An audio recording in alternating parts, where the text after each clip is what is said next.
Well, another gloriously beautiful day is coming to a close, and I've got these grow out rabbits color coded so that I can give them their exercise in teams. So this is Team Blue, and it's time for me to collect them into their carrying crate and put them back in their hutch. I just love how friendly they are. They're so curious. It's almost hard to come in here because they go underfoot. They put their paws on me. Hi, little babies. It's time for your little ride back home. I don't think I can catch them with one hand. They're getting big.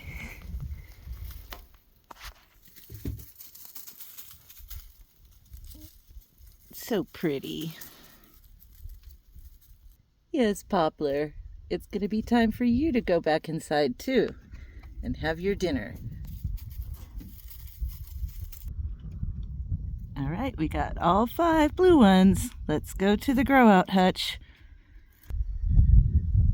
The golden hour just highlights the different canyons and plateaus out in the distance. It's magical. All right, here's the black and white team. And we're gonna put these guys in there. Now that is a pile of adorable cuteness overload, or as I like to say, the cuteness overlords.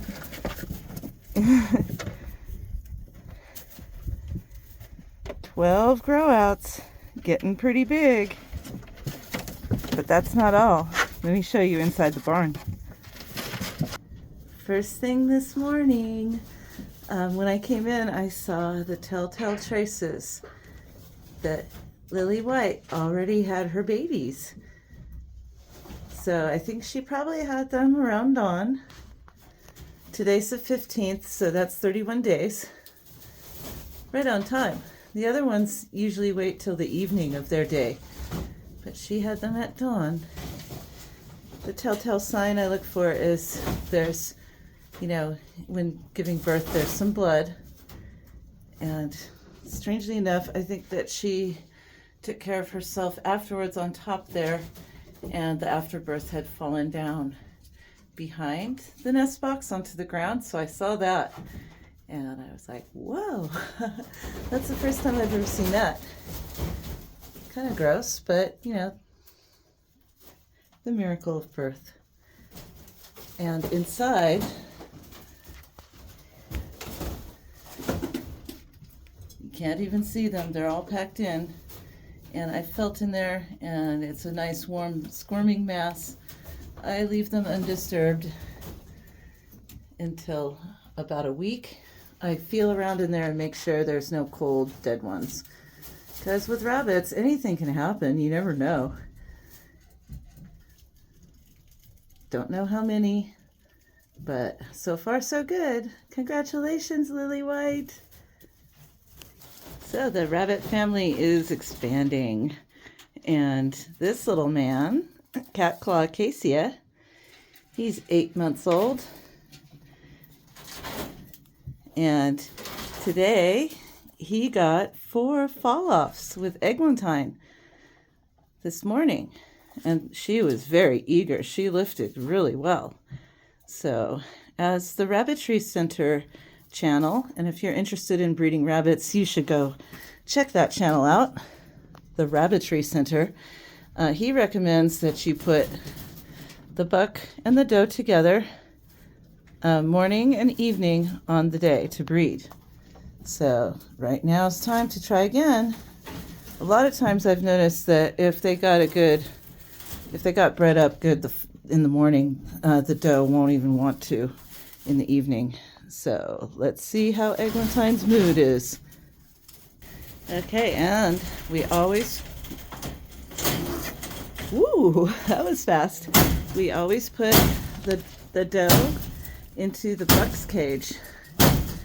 because rabbits are extremely territorial.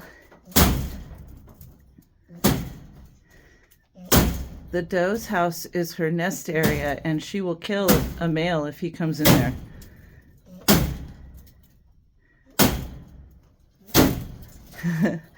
He takes after his daddy, Juniper. He likes to thump after. But that was awesome. We already got one more fall off.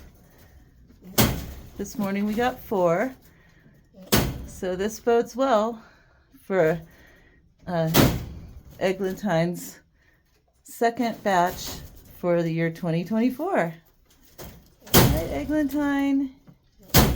And also, since I mentioned earlier that Cat Claw was supposed to be a girl, and we have too many bucks, so we can't keep him.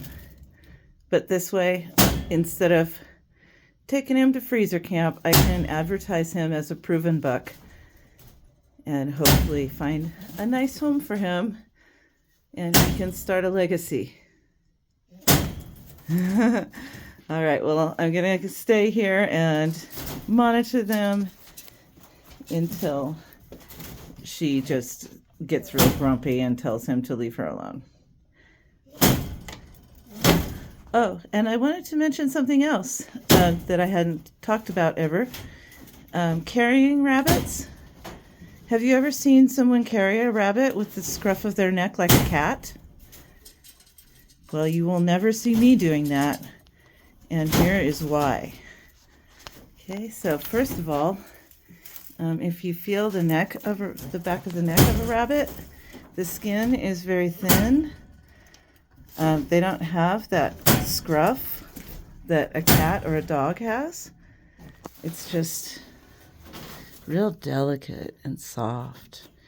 And there's bones right under the surface for their little shoulders. And so that's real tender. And the skin can even tear. And why is that? Rabbits have really, really sharp front teeth, like rodents, except rabbits have an extra set of front teeth compared to rodents. They're not rodents. They're in a group of their own with hares and picas. And so those really sharp front teeth are like wire cutters. They're like, if a rabbit were to try to pick up its baby by the scruff of the neck, it would just cut right through the flesh. So they're not made for that. Rabbits do not carry their young around. They hide them. They visit them twice a day, keep it secret, keep it on the down low, and they would rather just abandon their whole litter and make a brand new litter than carry their young to a new place. So it's always important to keep them feeling secure. And when you scoop up a rabbit, you kind of bundle it up like a football. They call it a football hold. And I just kind of tuck them in the crook of my elbow. A lot of rabbits want to hide their faces. They're prey animals, and they don't really want to look around while you're carrying them, usually. They're a little bit scared. They think they're being captured by a predator. It's just their instinct.